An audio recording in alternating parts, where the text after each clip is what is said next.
আমাদের যে নাফস, মানে আমাদের ভেতরে যে নাফস দিয়েছেন আল্লাহ তাআলা, এটার তিনটা ক্যাটাগরি হতে পারে। একটা হচ্ছে নাফস আম্মারা, একটা হচ্ছে নাফস লাওয়ামা, যে লাওয়ামার কথা এই আয়াতে বললাম, আরেকটা হচ্ছে নাফস মুতমাইন্না। তিনটার কথাই কোরআনে আছে। একটা হচ্ছে নাফস আম্মারা, ইন্নান নাফসা লাআম্মারাতুম বিসু ইল্লা মা রাহিমা রাব্বি। এই নাফসের ইন্সপিরেশন হচ্ছে শুধু খারাপ দিকে, মানুষকে খারাপ কাজে ইন্সপিরেশন করে, খারাপ দিকে হাতছানি দেয়।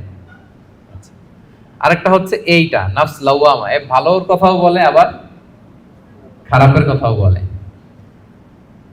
আবার খারাপ কাজ করলে তাকে তিরস্কারও করে, এটা থাকে মিডলে।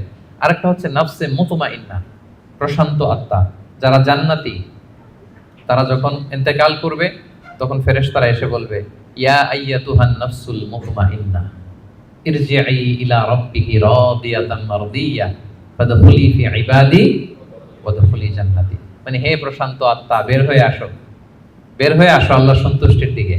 তুমিও আল্লাহর প্রতি সন্তুষ্ট, তোমার রবও তোমার প্রতি সন্তুষ্ট। আল্লাহর জান্নাতে প্রবেশ করো, আমার বান্দাদের মধ্যে প্রবেশ করো, আমার জান্নাতে প্রবেশ করো। আল্লাহ তাআলা ফেরেশতাদের মাধ্যমে এই ঘোষণাটা দিবেন। মানুষের মৃত্যুর সময় দুইটা অবস্থা হয়।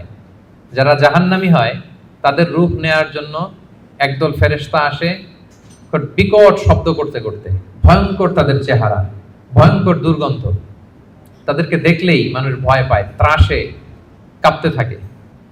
তারা এসে ধমক দিয়ে আত্মাটাকে বলতে থাকে যে, হে পাপাত্মা, আল্লাহর ক্রোধ, রাগ আর জাহান্নামের দিকে বের হয়ে আয়।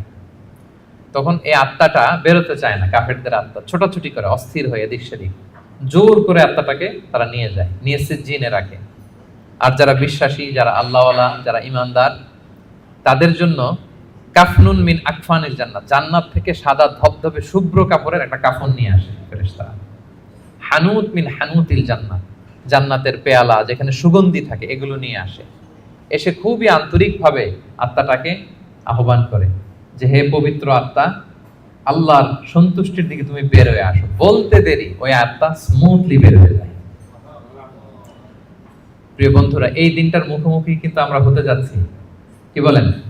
একদিন আমাদের দেহ থেকেও তো আমাদের এই আত্মা বের হবে। আমরা যেন ওই শ্রেণীর অন্তর্ভুক্ত হতে পারি যাদের জন্য জান্নাত থেকে শুভ্র কাফন আনা হবে। আল্লাহুম্মা আমিন।